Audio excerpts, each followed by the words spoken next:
This program contains adult content. Is there a God? Big atheist. Really? What, am I an idiot? Come on. That yes, it would be nice if you could throw your sins and your responsibilities on someone else. But it's not true. It looks like far-left lunacy.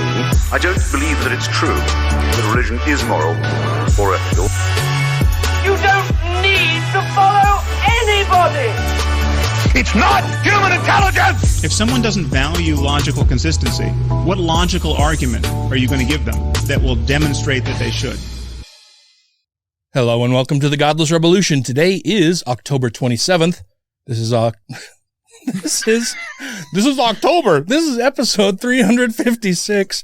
My name is Dan Ellis and I'm a little bit drunk, in case you didn't know already. I have been enjoying very much the bottle of Glenfiddich 15 that my good friend Tony purchased for me as a thank you for overseeing or emceeing, or I guess emceeing is the best term, for handling a couple funerals in her life. Yeah, this year, and it's delicious. And I had a shitty day at work, and so I'm enjoying it thoroughly. I am joined via remote connection. I've got some Glenfiddich. I might pour some at the break. Do it. I'm joined by remote connection by two awesome co-hosts, Mr. Ryan Duffy. Oh, yeah. I've already jumped in and ruined that transition. The mustachioed Marveloso, and Mr. Taylor Grin, the bearded bisexual badass. Bandito. I was going to say bastard. I like that word sometimes. I came up with that off the top of my head while being pretty faced right now. How are you guys doing? Doing good. Yeah. Yeah. Well, what's new in your world? Tell me about what's happened to you over the last week, Mr. Duffy. Oh shit. Well, I mean, I went to work, didn't get much sleep. Mm-hmm. I started making another. You can see my camera sitting behind me. Mm-hmm. I decided to make another little YouTube video of some woodworking stuff using the laser. Well, so I made a cryptext wheel. Oh, right, yeah. While doing that thing, and I thought, well, it's kind of neat. It's interesting. So I'll make a video on how I make those cryptext wheels. Yeah. Well, and I saw you had messaged earlier that or was it yesterday or today? I think it was yesterday that you were very, very tired. You didn't get any sleep. What happened? Oh, it was one of those days where, I work at a very slow fire station, but it doesn't get very busy until 9:00 at night. Mm-hmm. Where we had a bunch of windstorms. So we had a fire where a bunch of telephone lines. So we had a bunch of power lines fall down earlier in the day. They fixed those power lines that fell down. Power lines fall down, go boom? Yeah, well, no, they didn't go boom then. And then once they fixed that power line and they restored power, somewhere else down the line, something was fucked up. That's when the power line go boom and catch shit on fire. Oh, no. So we had an electrical fire. Mm-hmm. And one thing about electricity is you don't want to put water on electricity. Yeah, it tends to make it not cooperate. Yeah, pretty much evacuate the area, get the dumb cops out of there. Sorry, cops. You guys are gonna get shocked. Don't do it. No, we're fine. The cops were like right there. We're like, dudes, Blue lives matter, man. Come on. Like, those are power lines on fire. Yeah. They're going to fall. Mm-hmm. You might want to evacuate the area before they fall. So I know there's this kind of rivalry between cops and firefighters. Is that a real thing? Oh yeah. Yeah. We don't think cops are that bright sometimes. Like cops that park in front of fire hydrants. It's like, dude, that's where I'm going. You arrived on scene at a fire, right? And that we need access to the thing you parked in front of in order to put out the thing that you're here to respond to. Like what I need you to do is to go back down the street, like to the intersection, and block that. So if you could get in your car and fuck off, that would be great. Yeah. Like I know this area here looks cool, and it's pretty cool because we're here. Mm-hmm. But I need you to go back there and direct traffic. Mm-hmm. And keep fuck people you, out fuck of you, this fuck area. you, fuck you. Points at the MT. You're cool. Fuck Yeah. you, fuck you. Well, usually because I'm a lieutenant. I drive the vehicles. I make the water flow. I do all the truck operations. Mm-hmm. When I position the truck on a medical emergency, I position it in a way where the ambulance can get in, get a patient, and get out. Why would you do that? That's like forward thinking. It is forward thinking, but you don't know how many times I'll have a cop pull in behind me. Like, I was leaving that space for the ambulance, motherfucker. You might want to get in your cruiser and cruise the fuck on out of here. And move away, because now we got 3 fucking squad cars here because you're fucking bored. And now the ambulance has to park halfway down the street. Mm-hmm. Motherfucker. So yeah, we had a few power lines catch fire when they restored electricity. And since we couldn't, I've been telling them, like, we need to get trained on how to be able to shut off the electricity. Mm-hmm. I know there's a building with the main breaker station where we can actually isolate instead of going up and try to do it at the pole. Mm-hmm. It took 2 hours to get a guy out there to isolate the power. So this shit's just burning for 2 hours on fire. You're just watching it, waiting for somebody else to burn arrive. because we can't put water on it until the electricity's off, or else we run the risk of getting electrocuted ourselves. Mm-hmm. Mm-hmm. So we waited for that. That whole situation got taken care of. And then someone decided to have a fucking heart attack. Oh, the bastards. So we went and had to go deal with the heart attack, which he said it was something else. We're like, no, dude, you're having a fucking heart attack. Oh, I think I just got to poop really bad. I'm like, no, he thought he was having gallstones. We're like, that's not gallstones, dude. That's not your gallbladder. That's your I think I had too much Polish sausage. You're showing signs of having a cardiac. He WebMD'd it, and we're like, no, like, nah, dude, you're showing signs of cardiac emergency here. So by the time all that was over with, everything started at 9. I got back to the station around 3:34. Couldn't really get to sleep. Got like an hour or two of sleep. Got up at 7, took care of my stuff, came home and went to sleep. Well, I'm glad you were able to make it home okay. Like, when I'm really tired, I have a tendency to fall asleep while driving. That's happened on more than one occasion. Once when I actually wrecked my vehicle, but yeah, it's not good. Well, I've been doing this firefighter thing for 20 years now almost. Mm-hmm. So the ability to wake up within a minute or two has become second nature. It's second nature to be able to, like, not get up and be groggy. Like, I have to get up and do a job. Yeah. Like, I have to get up and I have to do something now. And I need to wake my fucking brain up really, really fast. Clear-eyed and focused right away. Yeah. Pretty much, which is also nice having LASIK done, where I don't have to find my glasses next to my bed. I can't see a thing without my glasses. I mean, that's the thing. Fucking Velma is a firefighter. Well, at 2 a.m. when you get back to the station and take your shirt and shoes and socks off, I just sleep in shorts. So then getting a call, you got to wake back up, put your shoes and socks and shirt and everything else back on. And yeah. Mm-hmm. Yeah, we don't sleep in our uniform. Well, that just means you're not prepared as you could be. Well, we just also don't take photos for the calendar in it either. Thank you for your service, by the way. Oh. I think I've done that. Well, how about you, Mr. Grin? What's new with you? Not much is new, just a lot of the same. Continuing, like, to enjoy just movies being a thing again. Mm-hmm. I went and I saw Dune this weekend. Oh yeah, which was like, it was really good. It was about an hour and a half of movie packed into 2.5 hours of airtime. I would agree and disagree. Like, there were scenes that were visually beautiful and could have been cut in duration by about 75%, especially long establishing shots that chewed scenery that could have just been a little bit less chewing the scenery and, making me feel like I wasn't going to piss my pants at the end of the film. Could have cut it down a little bit and still advance the same narrative. I'm trying to figure out, because I knew nothing about Dune going in, right? Same. Like the only thing I knew about Dune before I watched the film was that it involved a desert planet, and space stuff. And it had inspired a whole bunch of science fiction that came after it. And that's about all I knew about Dune, right? And then I had heard the like litany against fear thing at some point because I had a libertarian friend when I was in college.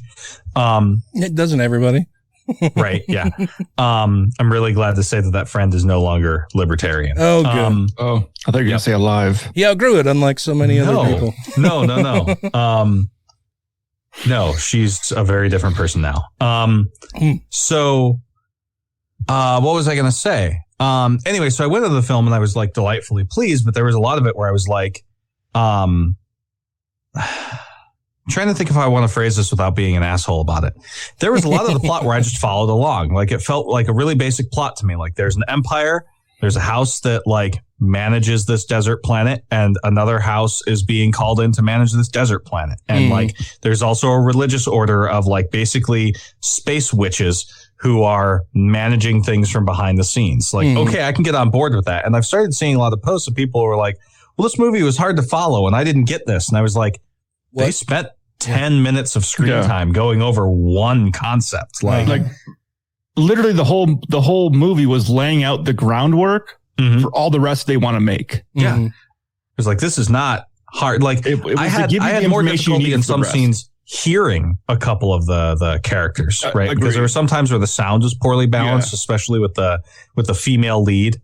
The mom basically. Well, I thought the villain was hard to understand sometimes. Who's that? The villain?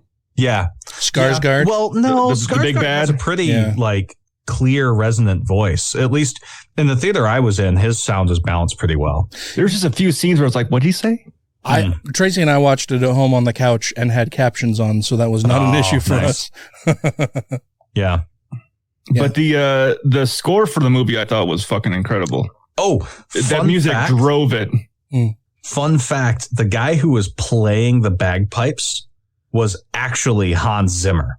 Was it really? Oh, really? Not wow. like Hans Zimmer was in studio playing the bagpipes and they overlaid it. The human being holding the bagpipes in the scenes where there was a bagpiper. Yeah, that was Hans Zimmer cameoing. Oh, wow. Yeah. I did not know that. Yep. That's a great cool. little aside story. That's fantastic. I don't know if he's ever gotten a cameo like that for his music. I don't know. I feel like he may have been one of the cops in Dark Knight, in Batman Dark Knight, but I can't, like, don't quote me on that. I can't remember if I'm remembering that or if my brain just made it up. So. Wow. Well, that's cool. Yeah. So, after we recorded last week, I've been so busy with work and thankfully now that won't be a concern going forward, I think. After a meeting I had earlier today, my fuck it bucket got full and I tipped it over. Dan, are you part of Striketober? Am I going to get a text screenshot of you soon? No, I'm still gainfully employed with the same employer. I just won't be putting in a whole lot of extra effort because it's fucking pointless to do so. But my fuck it bucket filled up and I can't remember what day it was last week. It was after we recorded. I think it was Thursday, maybe, that we received notification that Tracy's brother, her eldest brother, had tested positive for COVID because he's, I think I've mentioned a couple different times on the show that he's a very high ranking muckety muck with a not to be named company, and does a lot of globetrotting as part of his job, where he makes a very decent wage and has recently moved to Germany. Anyway, he came into town for Tracy's grandmother's funeral. And while he was in Utah, presumably at the funeral, he contracted COVID because after the funeral, he left Utah to fly to London. And while in London was tested positive for COVID. So he has COVID and presumably he received it at the funeral. So because of that, everybody in the family freaked the fuck out. Everybody was like, oh shit, somebody had COVID at the funeral and now everybody's going to have COVID. It's going to be this super spreader event where everybody's going to come down with it. So obligatory, if only more of them had been vaccinated. Oh, well, and that's just it. Like all of Tracy's family, my family we're all vaccinated. So, we, with the understanding that the vaccination isn't going to stop 100% of infections, and Delta in particular is particularly nasty and more infectious than other variants. And so that was a huge concern. But Brian, Tracy's older brother, had received the Johnson & Johnson vaccine, the least effective. Yeah, the least effective of the three in the U.S. Can I make an aside real quick here? Sure. The FDA has just approved booster shots. And specifically, if you got the J&J, you not only can, but like probably should, this is not medical advice, get one of the other ones. Because studies have shown, again, this is not medical advice, I'm not a doctor, that there are better outcomes for people who have gotten J&J and then go on to get a booster that's Moderna or Pfizer. You can do that now. So if you've gotten the J&J more than 2 months ago, go grab a booster. Sorry, Dan, keep going. Oh, no, yeah, for sure. Thank you for doing that. Absolutely. But so, Tracy and I got Moderna, which has been shown to be the most effective of the three. Most of Tracy's other family members, I believe, received Pfizer. She has a sister who has MS that everybody was more concerned about because she has MS. So that was a concern for everybody going forward. And she said that she was starting to feel sick. She had the sniffles, runny nose, cough, some body aches. But she also runs a daycare, so that kind of comes with the territory. Having a bunch of snot-nosed virus vectors over at her house all the time. Little pieces of shit. And so, gross. So all of this is going on, right? It's top of mind for everybody. And with all of the overtime I've been working, and that Tracy was so involved with, and been working a bunch at her job, because the company that she works for has been doing things for Silicon Slopes, which is a local nonprofit, which basically works with other tech companies in Utah it's basically a networking nonprofit for tech companies here in Utah. And so she's been hugely busy because they had a big convention / presentation stuff, like Tim Cook came in from Apple. They had a bunch of big name A-list tech quote unquote big celebrities VIPs here. Yeah, big VIPs. So her company's been doing all of that. She's the one who's most knowledgeable in what needed to be done to make all of that happen. So she's been hugely busy. And so we both worked late one night, and she went out. I think she had to run some other errands. While she was out, she was like, "Oh, do you want me to pick up dinner on the way home?" I said, "Sure, okay, fine." And she brought home Arby's. And one of the things that she brought home was an Arby's, just regular roast beef sandwich for me. And I don't know how often everybody else eats at Arby's, but usually the roast beef is very thinly sliced, right? Like it's wafer thin kind of stuff. I have never eaten at Arby's. Oh, really? Well, congratulations. Good for you. Probably a smart move. So the sandwich, foreshadowing. So the sandwich she brought home for me was there were some bits in it that were very, very thick and kind of rubbery and tough to chew on. I'm guessing that the sandwich that was prepared and handed over that I received was part of the last bits of whatever they had cooking on whatever surface or whatever. And at the time I thought, okay, well, it's just the end, no big deal. But it didn't quite taste right. And it didn't, like, the texture was off and everything. But I didn't really give it much of a thought, because I've had a similar experience before getting a sandwich from there, and it was no big deal.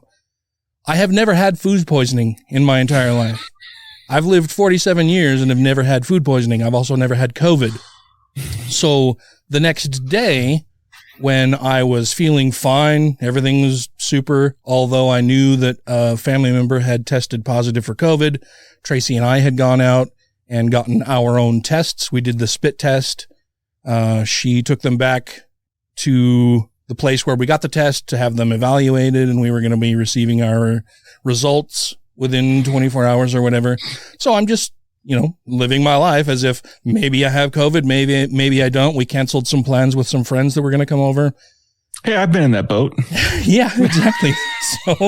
So I'm sitting at my desk in my office, just doing my work, and out of nowhere, it's like somebody hit me in the side of my head with a 2x4, like really bad headache. And I'm just super, super dizzy. Like I felt like my eyes couldn't focus on anything. Like they were there's an actor, I can't think of his name, but his eyes when he's on screen, like rapidly shift back and forth. It's some kind of condition. I can't remember what it is, but that's how I felt. Like I couldn't focus on anything. I was really, really, really, really dizzy. And so I got up from my desk and I thought, well, you know, I'll go take a nice shit. That always makes things better.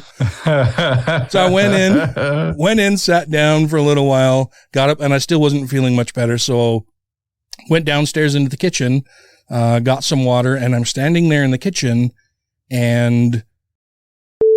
Hey everybody, this is Dan. I'm just popping in real quick to give you a content warning. The next 11 minutes of the show, roughly, are of me describing being violently ill because of food poisoning.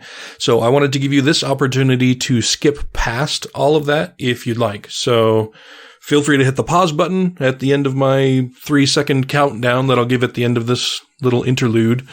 Note the timestamp you're at, add 11 minutes to it, and then fast forward to that point to skip over all of the unpleasantness. Hopefully that all makes sense. So let's do that now. Thanks, everybody. Now back to the show in 3, 2, 1. You're welcome. I got like this hot flash washed over me, and then I got really, really nauseous. And I was like, oh my God, I feel like I'm going to throw up. I'm going to throw up. And so I ran, like you guys have both been to my house. So I ran into that little mudroom bathroom that's there next to the kitchen by the garage, ran in the toilet where David Silverman is taking a shit, ran in there. This may be a story for another time. ran in there, got on my hands and knees and started just screaming vomit into the toilet. And it was one of those things where like I feel like, oh, I think I'm going to throw up. And so, oh no, I think I really am going to throw up. And I run into the bathroom. I get down on my hands and knees. I lift the toilet seat and lid, and I just start screaming vomit into the toilet for the first wave.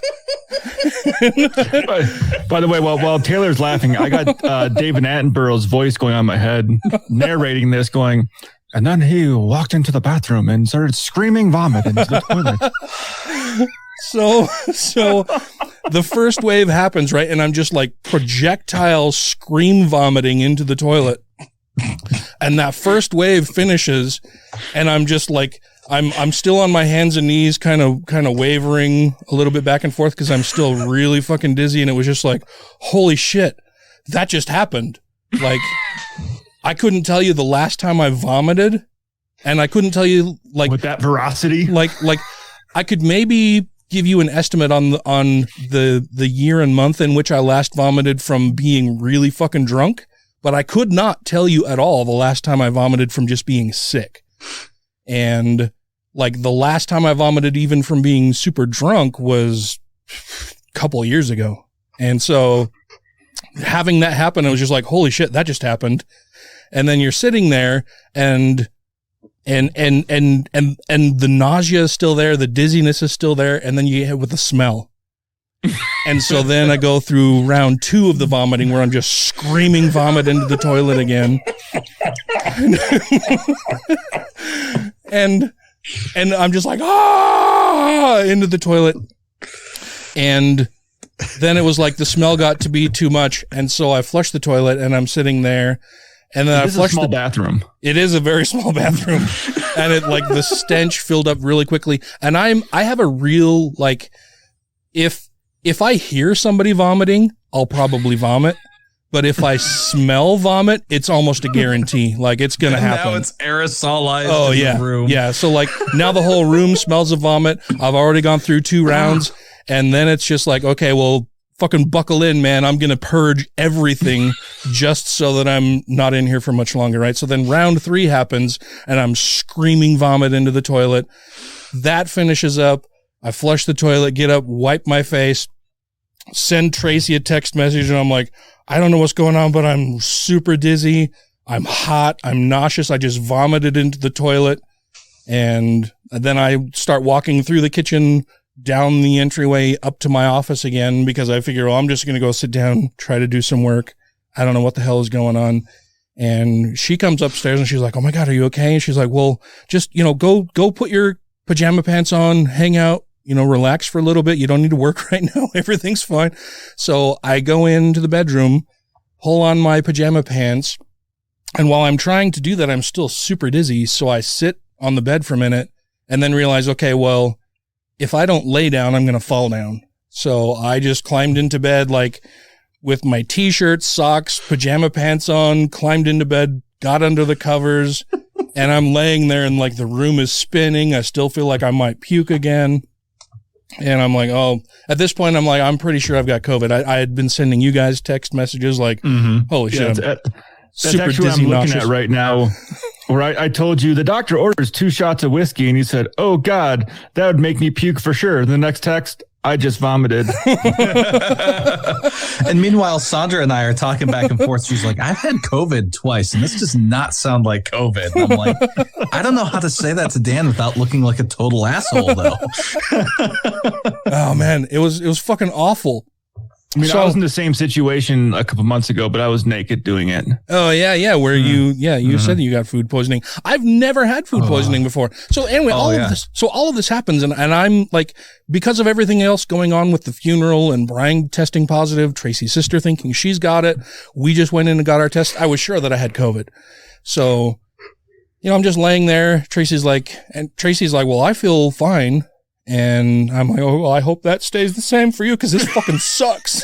And she's like, well, I'll go pick up something to eat. She's like, I'll go get you some chicken noodle soup. So she goes out.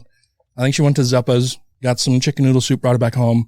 And in the meantime, like she opens the door, Oliver, my sweet boy that he is, jumps up on the bed and like snuggles in between my legs while I'm laying on the bed. And she's like, Oliver, get out of here. Let daddy sleep. And I'm like, no, he can stay there if he wants. Cause he was nice and warm and cuddly. Oh, yeah. And I was just like, he can just stay there. He's fine. He's your comfort animal. Yeah. Oh yeah, for sure. So she goes out, retrieves food, comes back. And I laid in bed. Like I feared moving at all because I was sure that I was going to vomit again. And so probably 2 or 3 hours pass and she comes in to check on me and she's like, well, the food's, still here.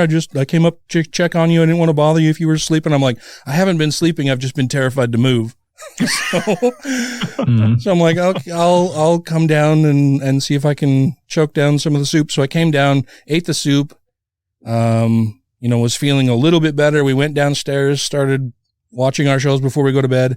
And by the time we finished an episode of whatever the fuck it was we were watching, it was like, I feel pretty fucking good right now. Like, I'm good. Like, I feel like I purged.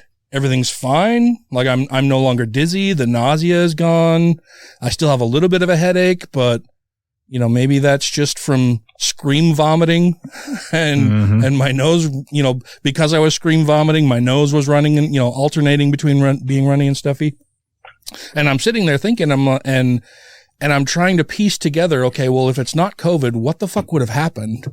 Like, what did I eat? Like, maybe this is food poisoning. I've never had food poisoning before. Maybe that's what this is. And I'm recalling back in my brain, like, what have I eaten? And the only things that I had eaten differently than Tracy in the last, 24 to 72 hours was raw broccoli and that Arby's sandwich. You know what? Yeah. It might have been the raw broccoli, though, alternatively, because that'll have E. coli in it. Well, I really fucking hope not, because I ate out of that same broccoli bag today for lunch. So. Bring on the vomit. So if this happens tomorrow, I will know that it was the broccoli, not the Arby's sandwich, but I'm thinking it was the Arby's sandwich, but yeah. I would go that route as well. It was a fucking nightmare, man. Like, I've never had food poisoning before, and I couldn't figure out what the big deal was, and I get it now. Like, I totally get it. It was the wildest, weirdest thing to be feeling completely fine 1 minute, and then within 10 or 15 minutes just scream vomiting into the toilet and being so dizzy and nauseous that I couldn't even walk. Yeah. Yep. I mean, when I had the same symptoms, I woke up like that, where I was in bed, where like I can't lay down, like I have to sit up, like I can't. It hurts so fucking much to lay my head down. Mm-hmm. And I got up and I just basically went down to the bathroom, like I got to shit, and taking a shit. Like I felt hot, and I was like, I need to just get in the shower. Like taking a nice hot shower feels so fucking good. I'm like, it usually makes my body feel better. I'm like, I just need to get into a hot shower. And that's when I just started fucking vomiting. And I didn't get a chance to get on my knees to do it. I was standing full fucking above the toilet. And I'm like, well, I'm already naked. I'm getting in the shower. And just vomit is splattering out of the toilet onto my leg. Oh, no. Fuck it. Made it worse. Fuck it. I'm getting in the shower anyways. Fuck it.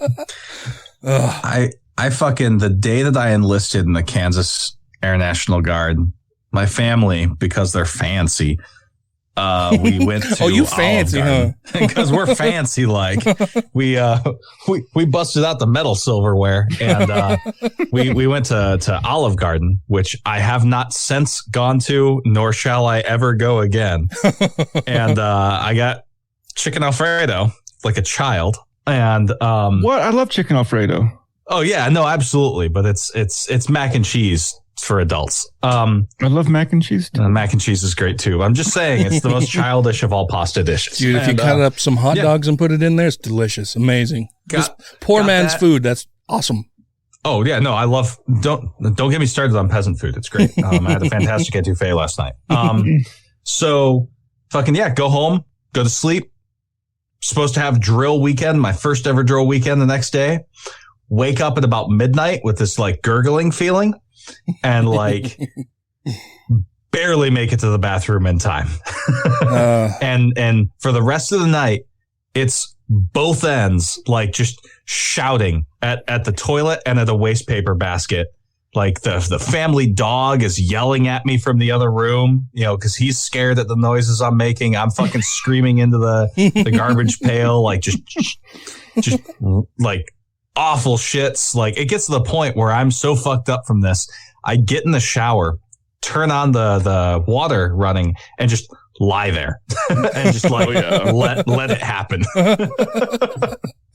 I'll stomp it down the drain later. Yeah, pretty much. I was like, all right, which side is pointing which way? Okay, I'm out. Man, yeah, it was fucking awful. I hated every minute of it, and I hope it never happens again. I don't know how I've been like a trigger warning to this at the beginning of this segment when you do your edits. Oh, I was going to say I'll put it in the show notes, but not everybody reads the show notes. Maybe I should put it in at the very beginning. Just bleep in like a fast forward to this timestamp. Yeah, it was, I don't know how I've been fortunate enough to have lived, 47 plus years, like almost 48 years with never having food poisoning. But holy shit, it was awful. And then the thing that really keyed me in that it was probably food poisoning is that, like it came out of the blue, happened, was really fucking awful. A few, like 5, maybe 6 hours passed during this whole time. And then I feel fucking great. Like I felt like I was perfectly fine again, but I'm sitting there on the couch and my stomach is just like, everything must evacuate now. I'm just astounded that it took it like 12 to 24 hours before it caught up to your system. Because historically, when I've had food poisoning multiple times. I've got the digestive tract of an earthworm. So when I get food poisoning, it's normally within like an hour or so. The bacteria is like, all right, I'm out of the food. Fuck you, stomach lining. Like, we're about to have a blast. And the benefit of that is normally I throw up and then my body's like, well, the viral load is much lower now. We're cool. So I absolutely get that sensation of like, no, I had a Technicolor yawn and now I'm fine. Like, just got to recover from that, sick feeling and I'm good. But I'm astounded it took you so long for your body to react to it. Oh, it took about 5 hours for me. Yeah, well, and so, after all of this, like I went online and started looking up, food poisoning and how long it takes and everything. And really the window for food poisoning is anywhere between like a few hours to I think up to like 7 to 10 days, depending on the type of food poisoning you get. But typically like the window range is usually like the average is within 24 to 48 hours that you'll experience symptoms of food poisoning. It's usually not a very immediate thing, but it's also like it can take over a week for certain types of food poisoning. But yeah, I did not know that. That's good. That's good to know. Yeah. But I hope that it just never happens again because it was, I didn't like it very much. Something I had hoped to not experience ever. But we've got a great next block of information coming up. Taylor, you're going to be talking to us about what? Turning Points USA, which is it's basically the like sequel to the episode we did a while back on PragerU. It's a short little thing, but it's one of those that's been spurned by at least one listener of our show, Trisha Weir, who at some point posted some TPUSA stuff on Facebook, and that got me thinking, like, okay, if our relatively well-educated listeners are falling for that shit, then like it's an information problem. You know what I mean? It's a knowledge gap, and we've got to fill that knowledge gap. So we're going to be talking about how Charlie Kirk is human garbage. In our next little segment. Okay, cool. That is for intellectual property purposes, distinct from Behind the Bastards. Hello, I'm Lloyd Evans. I'm a former Jehovah's Witness. I'm the author of The Reluctant Apostate and senior editor of jwsurvey.org, and you are listening to the Godless Rebelution. You are so beautiful. Oh, thank you. Where's that bracelet I got you? Oh, which bracelet? The one with the little engraving. Oh, the What Would Jesus Do? Oh, it was a nice one. Yeah, it is nice. I got dressed really fast, so I didn't remember to put it on. You know what Jesus would do? What? I think he would wear the bracelet. You think Jesus would wear a bracelet that says, "What would Jesus do"? Well, he would if his mother-in-law got it for him. Wouldn't it say, "What would I do"? And wouldn't he know? Thank you to everybody who has rated the show on iTunes and Stitcher and are following us on YouTube, Twitter, and Facebook. And to all our Patreon patrons, you make the show possible. And speaking of vile shit flowing from people's mouths, today we're going to be talking about Turning Points USA. Yay, Charlie Kirk. He's such a great guy with a ginormous fucking head, man. That guy's head is amazing. Head, man. Just it's giant. It's like we can't make fun of things people can't control. What is the movie with I disagree with that. with the it's like the animated either like Pixar or whatever movie with the villain with the ginormous fucking head. That's what Charlie. That's what it is. Yeah, Megamind. I shouldn't know that. I hate kids movies, but yeah. I hate kids, but I love kids cartoons. I'm mixed. Frozen is trash, but Tangled is pretty good. So don't at me. I like Frozen. Yeah, that's and fun. if you want to see other people making fun of Charlie Kirk's giant head, go to Toilet Paper USA, the subreddit. It is fantastic. I will have to subscribe. Toilet Paper USA, that's a thing? I didn't know that was a thing. Oh, it's fantastic. It's half making fun of the people involved in TPUSA and half making fake like social media propaganda using exactly the style guides that TPUSA has. Like they've literally created like meme maker things. So all you have to do is fill in your own text and it'll have Candace Owens saying things like pee pee poo poo gaga. Oh my God. We have radically derailed at the very beginning of my segment. All of us have had quite a bit to drink tonight. I'm sorry. I hope this one would be good for general consumption, and it will not. We may end up having to re-release this as a standalone someday. Yes, I have had very much whiskey. I apologize. It's been a rough night. I'm sorry. Thanks for sticking through with us. We might have to do a roll-up someday of like all the organizations that your Uncle Frank listens to. Oh my God. And like just include this in it on its own without the vomiting for 35 minutes ahead of it. So not to sidetrack you, but Sarah does have an Uncle Frank. And he does send out this shit. Well, then there we go. Fantastic. I gotta tell Andrew Torres that he's referring to an actual person. Actual there's a law Frank. involved in that. Yeah. All right. So TPUSA is a campus organization dedicated to spreading conservative propaganda and attempting to recruit young people into conservatism. It was founded in 2012 by then 18-year-old Charlie Kirk. While still in high school, Kirk gave a speech at Benedictine University as part of a slate of high school speakers.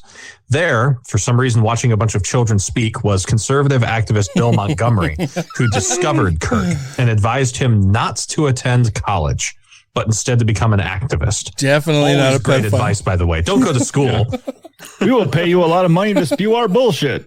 Yeah, pretty much. The day that Kirk graduated high school, he founded the fucking TPUSA organization as a 501c3. Literally the day he graduated high school. Seriously? Wow. As an 18, maybe 19-year-old person, he's founding a 501c3. An 18-year-old boy. Yes. Wow. Yep. Yeah. I've got a joke I'm not going to tell. So anyway. Bill Montgomery was then the secretary and treasurer of TPUSA, basically handling the money, and described himself as co-founder of TPUSA. So although the organization never formally acknowledged him as such. So who is Bill Montgomery? I've never heard. He is a retired marketer who must have made a lot of money in the 80s and 90s and was like an activist within the Republicans, but not really long enough to have more than 3 paragraphs on his Wikipedia page. So I was not able to find like particularly much information about this guy, aside from the fact that like he very clearly got TPUSA up and running for Charlie Kirk. So it's very much like as he relates to other conservative things is in his bio or bona fides.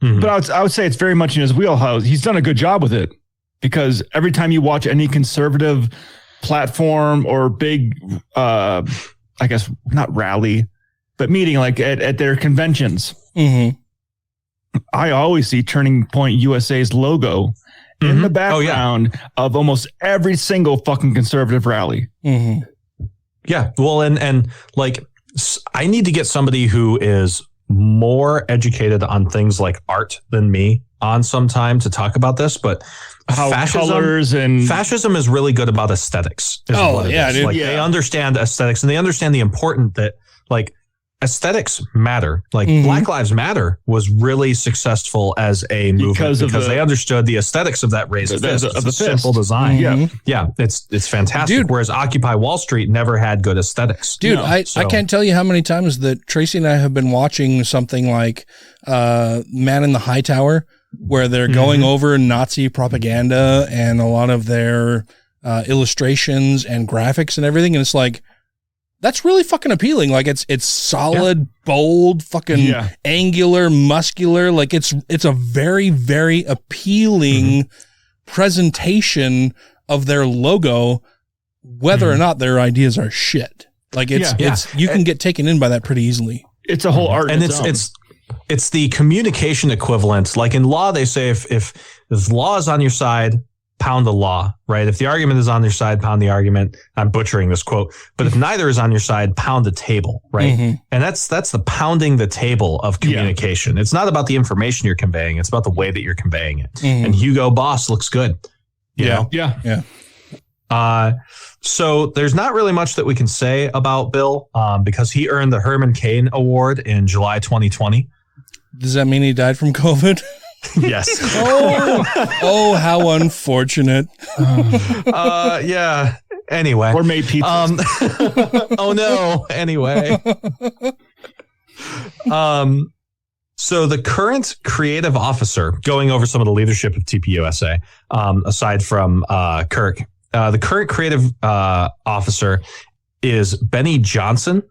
He is notorious for having been fired from BuzzFeed for plagiarism, and he was suspended from the Independent Journal Review. Don't take that independent for granted. It's an extremely far-right magazine for publishing a conspiracy theory about President Obama. He was fired from a right-wing magazine for a conspiracy about Obama. I would also say, isn't BuzzFeed all plagiarism? No. So, quick aside, BuzzFeed really has two branches, right? One of those branches is memes and shit, right? Yeah. And that is like 100% plagiarism. Yeah. But that funds their journalism side, which has Pulitzer Prize-winning articles and journalists. And they have very clearly expressed that they use their meme bullshit and their listicles to fund good investigative journalism. BuzzFeed journalism is great. I have watched BuzzFeed like investigative journalism on YouTube. That has been excellent, but when you think of BuzzFeed, you think of top 10 lists. You absolutely do. And it's unfortunate. And if they were a little bit cleverer at their outset, they might have tried to just like basically have a totally different brand for their investigative journalism side. But I mean, they, at this point, what are they going to do? Right. Brand recognition. So I mean, BuzzFeed to me is like a TMZ of memes. If I recall correctly, BuzzFeed was the organization that dropped when the Steele dossier came out. Like they were the first ones to post about it. Yeah, if I recall correctly.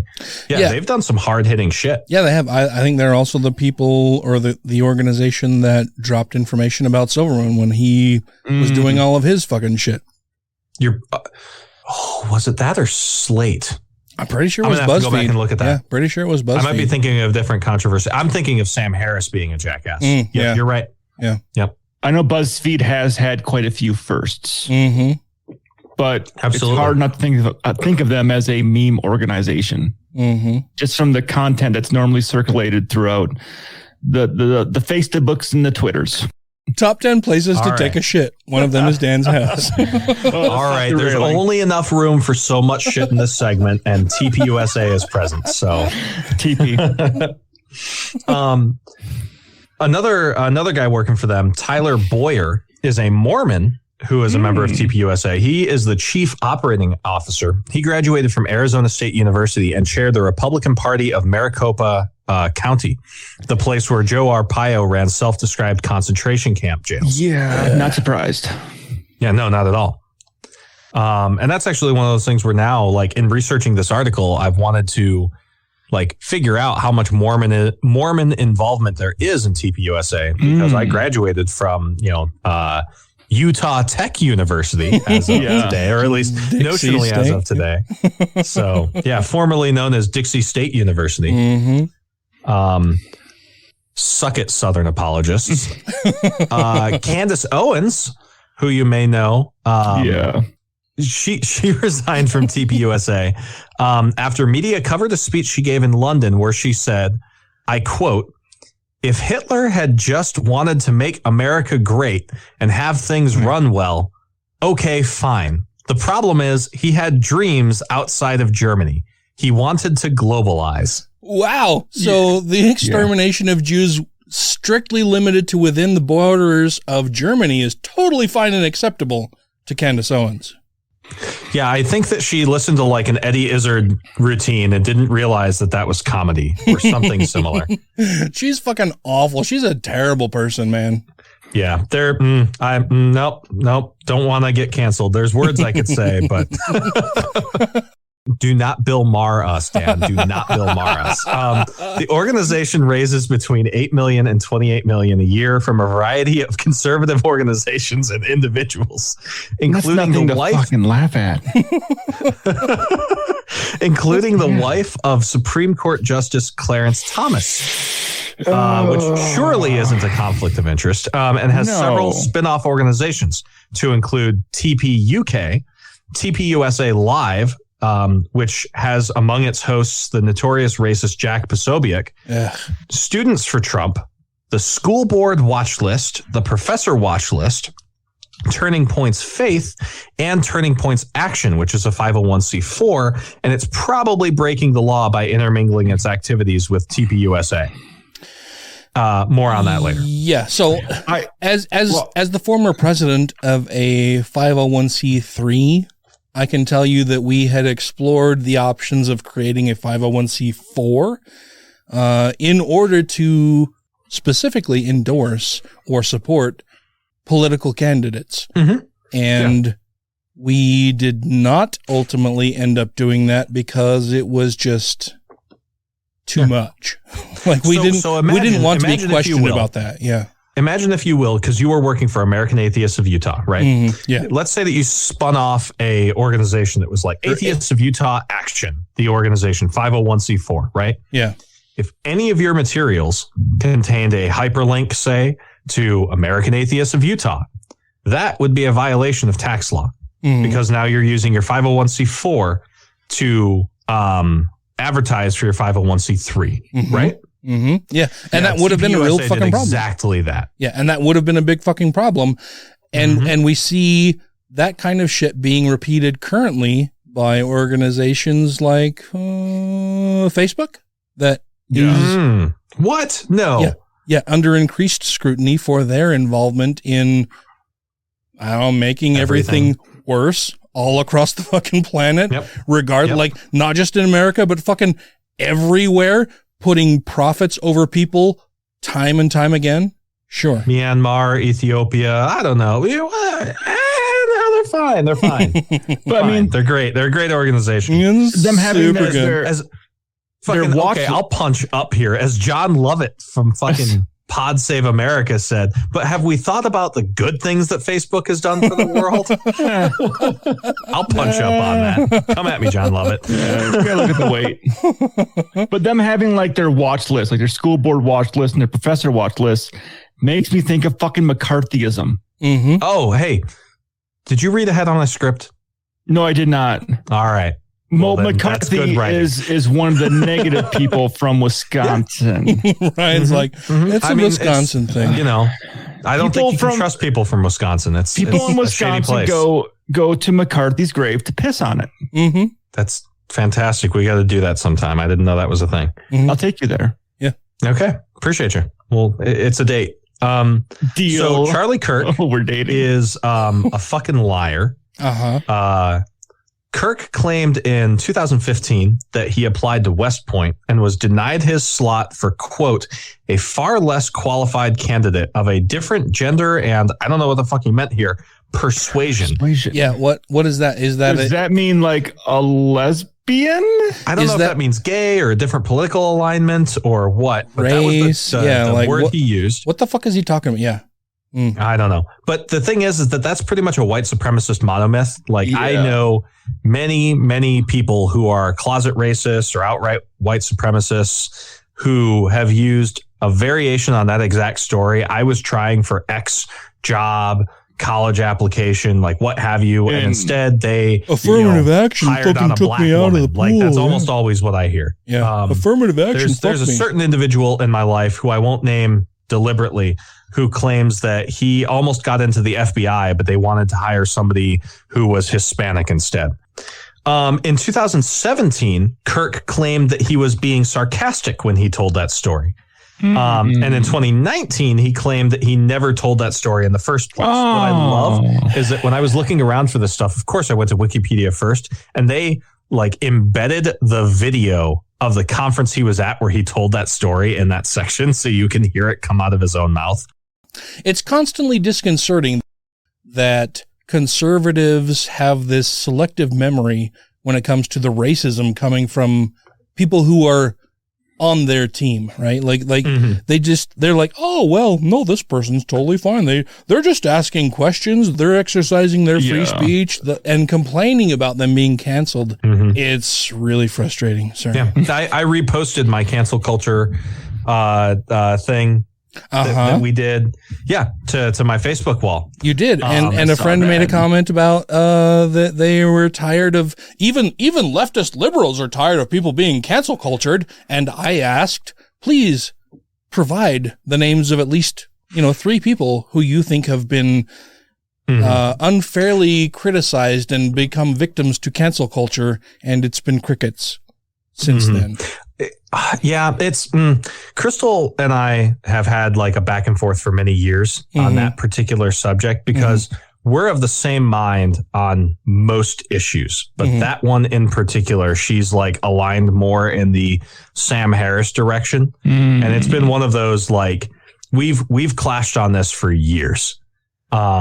And I still haven't been able to like craft and like, to be honest, it's been good for me to have that debate because it's helped me hone like my arguments in terms of like getting regular, okay, hey, but what about this? And being able to say, well, no, that's bullshit because XYZ, right?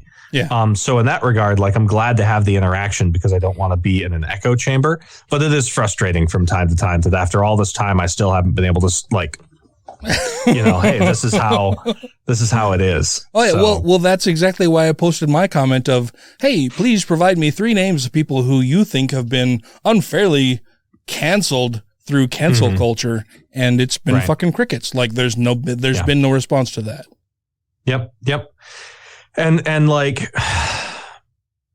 I don't know, man. I would say that of all the shows that we've done, if there's one that I want to try and make as evergreen as possible and as Uncle Frank as possible, that's probably it. To like go back and literally someday do like nope, this one is for broad release, like blast it at everyone you know. It was a great episode when we did it originally, but like I want to go back and re-listen to it soon and say, okay, is there any way that this can be cleaned up even more? Like remove the fucks from it, you know, anything like that to post out so that everybody can share it everywhere. Yeah, I totally get that. Yeah, exactly. Yeah, like an audio version of a fucking infographic. Remember infographics? They were a big thing for a while. Yeah. I miss infographics.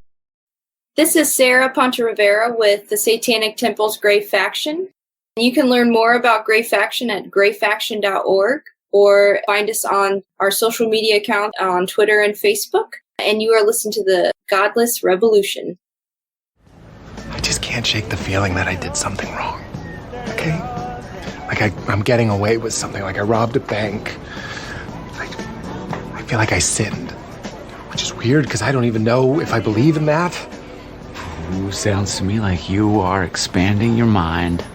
I had a conversation, I had too many drinks, I did something I never thought I'd do, and now I feel like a different person. Oh, good. No! That's not good! What part of that is good? I liked who I was. I want to be that guy. You need to lose yourself to find out who you are. That's exciting. It's not exciting to be floating on a blue marble in an infinitely expanding universe. Where's it going? What's on the other side of the expanding?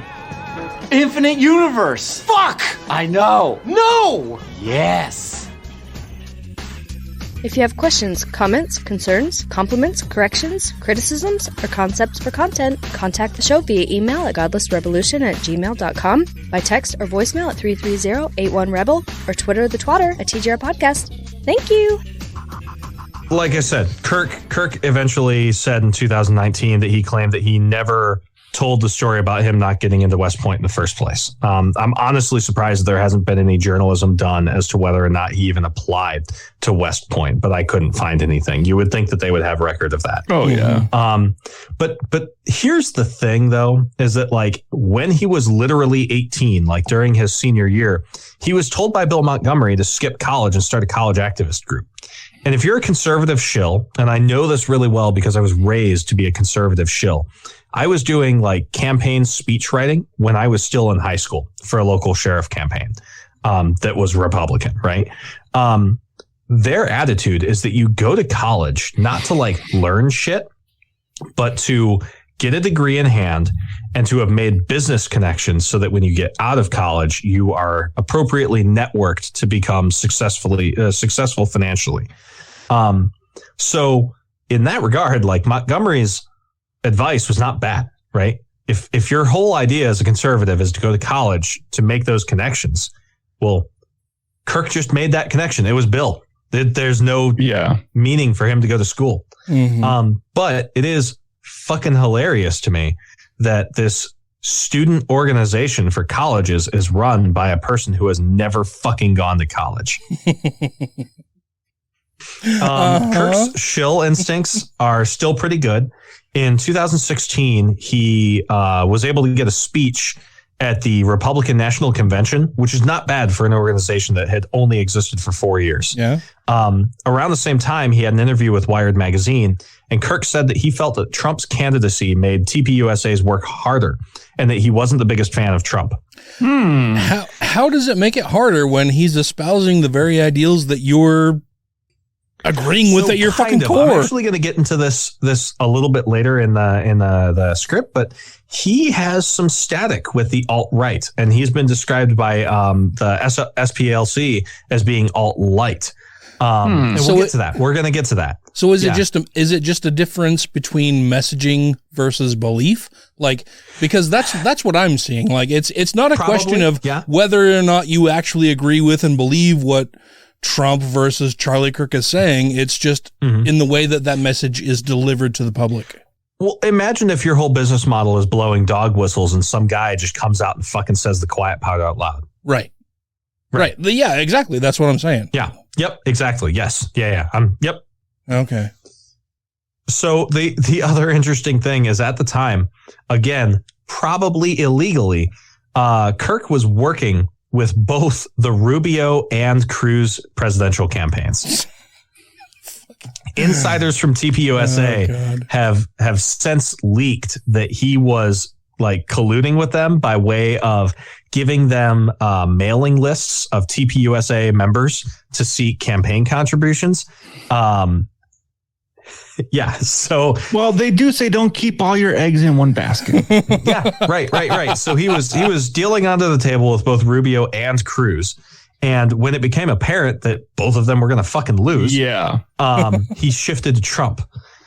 Kirk was involved with a Fox News event with Beavis, Butthead, and Laura Trump in another probable violation of tax law. So by Beavis and Butthead, you're referring to, I'm guessing, Eric and Don Jr.?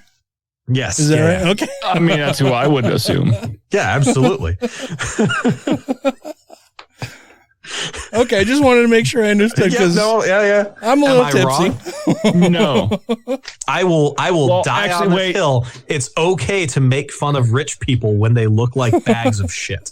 Taylor, I will disagree with you on one point. Beavis and Butthead have probably made better decisions in their lives. Quite possibly. Mm-hmm. Yep. Definitely had better taste in music. We'll go there. Yes. We can at least agree on that. Yes. So TPUSA funnels thousands of dollars into student election campaigns for positions like student senate, student body presidencies. It's really important to keep in mind that these elections normally have incredibly small, e.g., college fucking student operating budgets. Yeah. In my experience at my university, if somebody was running for any form of student government, they would typically get like a grant if they were in like the top contenders thing. And most of their advertisements would be like markers on giant like pieces of paper, like chalk on sidewalks. Like running for homecoming king. Right. Pretty much. Yeah. Some conservative candidates at the University of Maryland had to withdraw their campaigns after their undeclared contributions from TPUSA were exposed. TPUSA claims that it has groups on more than 1,000 campuses, but the number is probably closer to 400. Its paid workers are required to reach out to 1,500 students per semester. So like they advertise a lot, but it's dubious how many actual organizations are beholden to TPUSA Central. Going back to the student government roles, TPUSA has sent out private flyers to donors saying that it's helped more than 50 conservatives win student government roles. But Politico investigated those claims and said that they were overstated. Several students who were contacted by Politico denied having been funded by TPUSA and condemned the organization. And those are conservatives. Yeah. So pretty much any conservative that won a college council position where TPUSA was like, that's ours. We did that. Well, and even like looking at just like their initial claims, right? Like they claim that their workers are required to reach out to 1,500 students per semester on more than 1,000 campuses. And out of that 1,000 campuses, they've managed to recruit and win positions for 50 conservatives. Yeah, that's a terrible fucking results number. When I was selling cars in Illinois at 19 years old. Right. Yeah, absolutely. That's fucking awful. Yeah, come to look at even their inflated numbers. It doesn't look good. Yeah. No. Their own braggadocio numbers are fucking horrible. Yeah. I wasn't even thinking about that one. Because conservative fundraising is always a grift. Yeah. Yeah.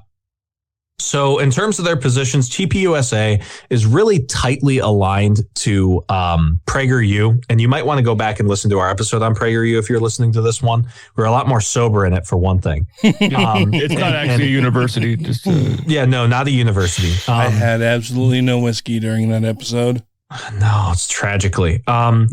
So pretty much any view that PragerU will espouse, Turning Points USA will espouse, specifically and explicitly, TPUSA has shown that they are pro-NRA, pro-fossil fuels, anti-BLM. They do advocate for the so-called cultural Marxism, white supremacist conspiracy theory. It's a really long fucking thing. It's a like whole bunch Marxism of bullshit. is good only if it's for white people? No. Cultural Marxism is a white supremacist conspiracy theory. And the argument is that there were individuals at the so-called Frankfurt School who were like ousted fucking Marxists in like, I want to say the 1940s, might have been the 1970s. I honestly can't recall, who went and studied at this university together. And the conspiracy theory posits that basically like the global Jew are using ethnic strife in Western countries, things like the civil rights era and that kind of thing in the US, in order to undermine, quote unquote, capital letters, Western civilization by creating racial and ethnic divisions in those in order to create the fertile ground needed to overthrow capitalism and install Marxism, is the short version of that conspiracy theory. I was very encouraged to hear on last night's broadcast of the Rachel Maddow show that Richard Spencer is now representing himself because he's being bankrupted. Via all of the lawsuits filed against him. And I thought, that's fucking delicious and tasty. I want every morsel of this to sit at the back of my tongue, roll down my throat ever so slowly. It's fucking amazing. Yep. He's so smart. God, it's beautiful. It's so great to watch. Love to see it. Love to see it. TPUSA does have enemies on the far right, despite advocating things like cultural Marxism. Alt-writers regularly troll TPUSA at events and online, arguing that they're not conservative enough. The SPLC even argues that they're alt-light, not alt-right. They're not racist enough. They haven't burned enough crosses yet. They haven't taken off their masks enough. Yeah. Yeah, they exist on the pipeline of like extremism. You know, they're just the free Coke rock that gets you in the dealer's door more frequently. So that being said, TPUSA has had to quietly and quickly let go of several employees after texts or emails were exposed of them regularly using the N-word. And I could give examples, but like, I don't want to just engage in like re-quoting racially objectionable content. Like, just know that there's been like half a dozen or so TPUSA members, both at local chapters and at the central national organization, who have been kicked out after like regularly using the N-word in texts or emails. That's wow. I guess I'm not surprised. Yeah. I guess I'm not surprised, but I'm still bothered by it in the same way that I am bothered by people who are caping for Dave Chappelle and his latest stand-up quote unquote comedy episode where he does his level best to endanger the lives of trans people. I have a friend whom I've known since university, and she is a trans woman, and she has vocally online said that Dave Chappelle's routine is not only offensive, but harmful. And that's honestly all I need to know, because this is one of the most intellectually rigorous people whom I know. And if she says it's that bad, I have no need to watch the routine. Mhm. Like I don't, that's an hour of my life that I can spend better doing literally anything else. Yeah. And that's not to say that Dave Chappelle is not a brilliant comedian overall, because a lot of his comedy is absolutely fucking brilliant. And I think he's amazing in a lot of the ideas and concepts that he is able to relay through storytelling to his audience. But holy fucking shit, man. Why are you picking on this marginalized tiny fraction of people who are just looking to eke out an existence on this planet, and your comments are not at all helpful and are in fact dangerous and harmful to this community? And the people who are standing up and defending his comments as if he's bold and brave and pushing the envelope on what comedians are able to say, fuck you. No. Conservatives have exactly one trans person joke, and it's never been funny. Yeah. Yep. And it's hard for me to say this because I, obviously can't speak from the experience of being a black person, but it's very frustrating for me to see when conservative black folks pretend that there are not black queer people. Mm-hmm. Right. Like there's a line I know that he gave in the stand up where he said something along the lines of like trans and gay people like to, pretend to be minorities until the shit hits the fan and then they're white.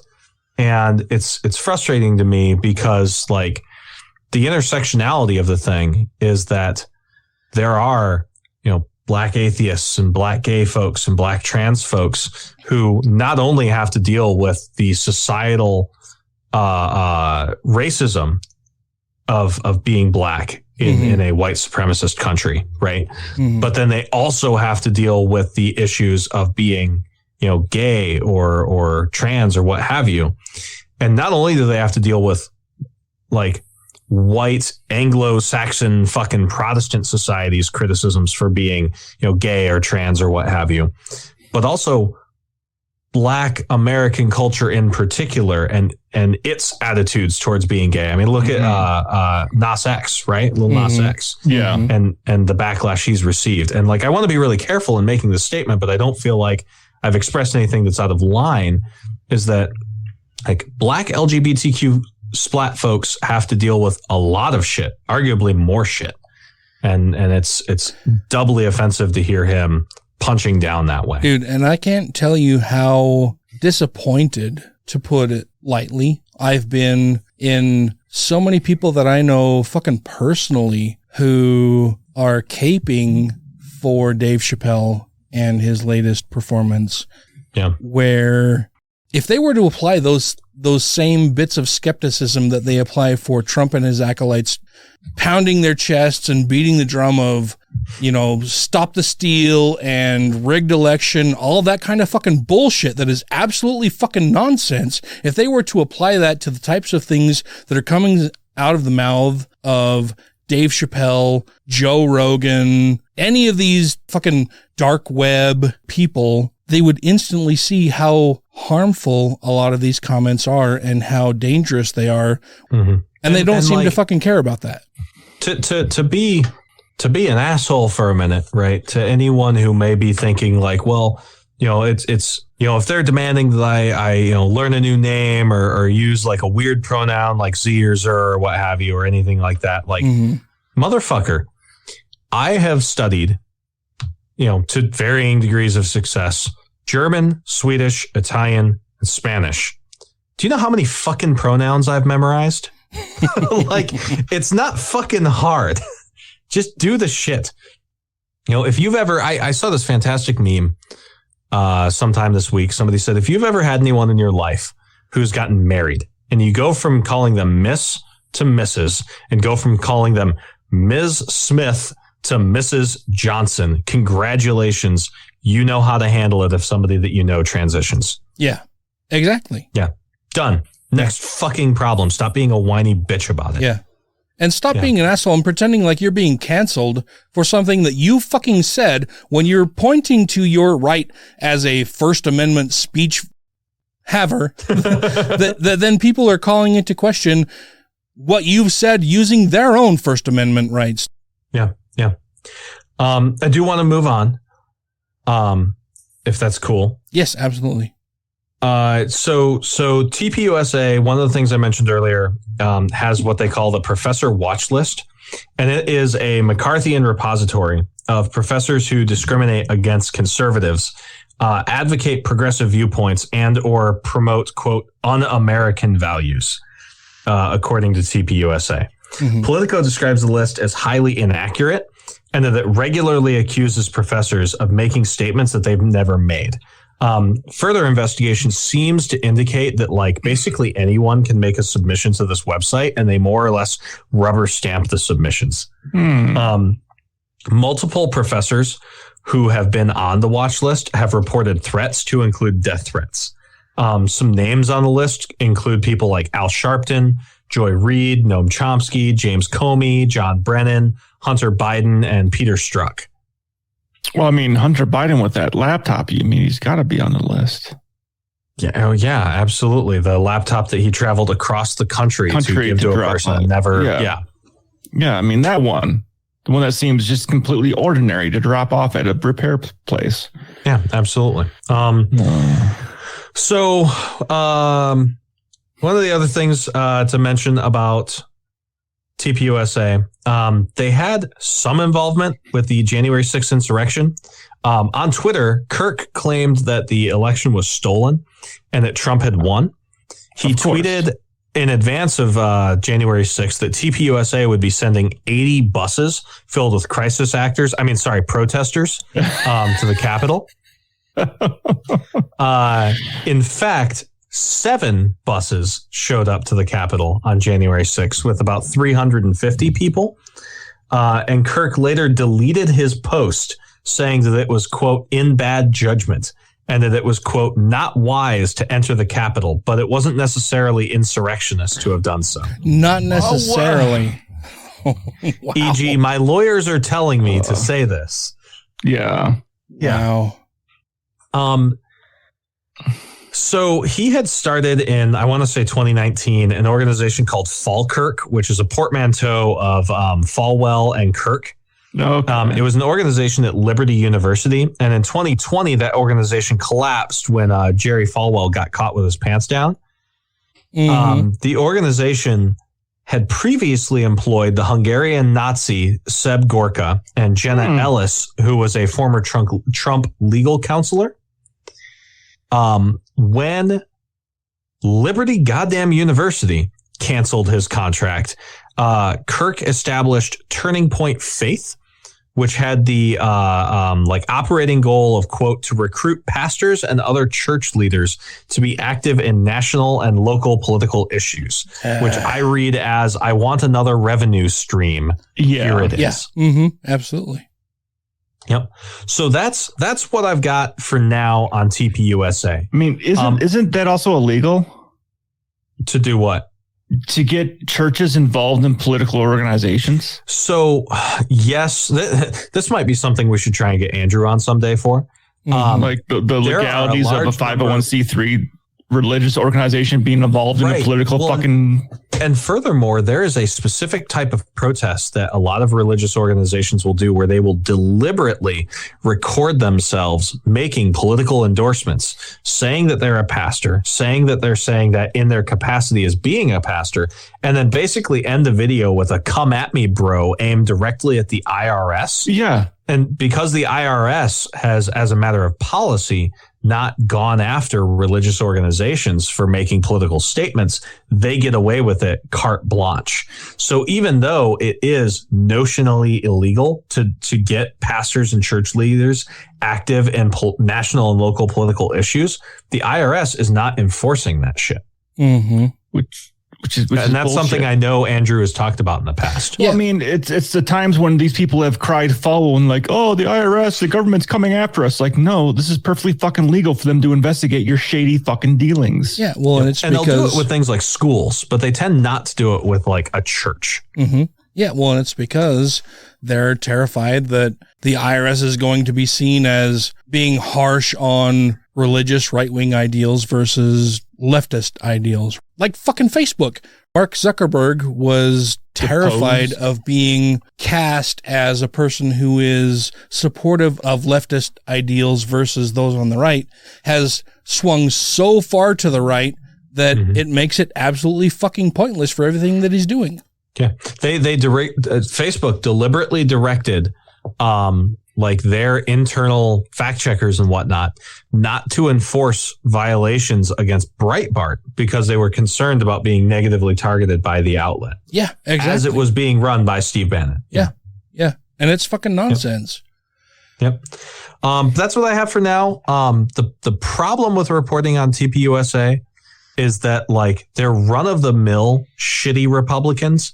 And so it's not like I can point to like one or two particular things that they've said that are like shockingly bad, but instead that they just produce a large amount of like, shit, like clever-ish sounding bullshit, like their typical format is like, Democrats say that they want socialism, but they don't want to have homeless people camp out in their front yards. How curious, with like Charlie Kirk's giant head perched on one of his like hands, right?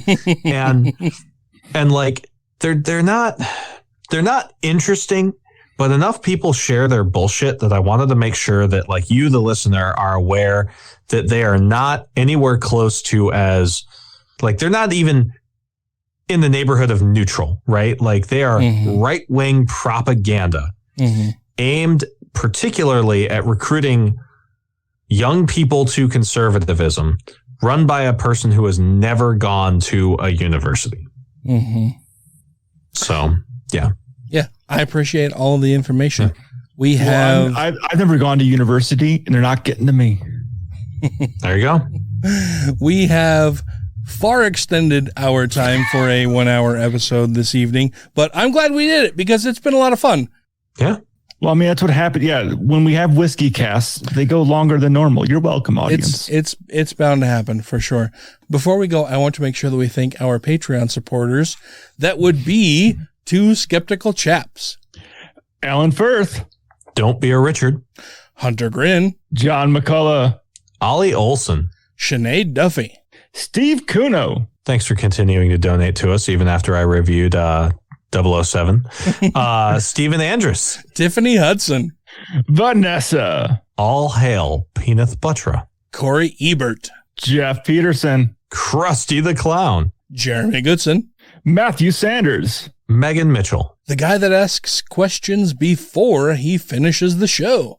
Alex Jones, Gay Frog Brigade. Utah Outcasts. Wesley Aaron. Janet Uter. Hey, it's your old pal Krusty for my New York sandwich, the Clogger. If you can find a greasier sandwich, you're in Mexico. I like that you said New York instead of New Pork. It says New Pork. New York. You said New York. You said New York versus Did I say New York? Pork. Yeah. You said New York. All right. I'm Ryan today. My bad. Purple Dragon. Sarah Segovia. Savita Kuna. Ted Sullen. Tim Jacobson. Trisha Weir. Ryan Mayfield. And James. Thank you all so very much. What were you going to say, Ryan? I would say we love you, all of you, even the New York sandwiches. I heard the throat sounds coming out. Thank you all very, very much for supporting the show. We appreciate your patronage for sure. If you, dear listener, would like to become a Patreon supporter, you can do so very easily by going to patreon.com/GodlessRebelution, where you can contribute a little. I'm drunk. Sorry. As little as $1 an episode. Thank you. And get free and bonus things like extended episodes and extended outtakes and all kinds of fun stuff like that. And we would greatly appreciate it. very much. Thank you very much. If you don't feel like parting with your money, please rate and review us on iTunes or whatever pod thingy that you use to download our show. Please join our Facebook page if you'd like, the Godless Rebelution community, to have discussions with us and potentially feed topics for the show or just to engage with us. Thank you very much. Thank you very much for doing that. I am going to go have dinner and enjoy being fucking trashed because it's been a long month, week, year. I'm excited about not doing things in the future. I haven't eaten since like noon, so I'm going to go gnaw off my own arm. Yeah, I just told Sarah to put a pizza in the oven for me. Hey, I'm going to take 5 real quick. Sandra's asking me about ordering food. If that's okay. Yeah, absolutely. And I will, let me see what's going on with that. I'll make sure that we order some Arby's. It's technically food. But before we go, I want to make sure that we thank our Patreon So Patreon? Yes. Our Patreon. Spanish Patreon. I just want to make sure that we thank our patrons, because they're going to do the show and the thing and the deal.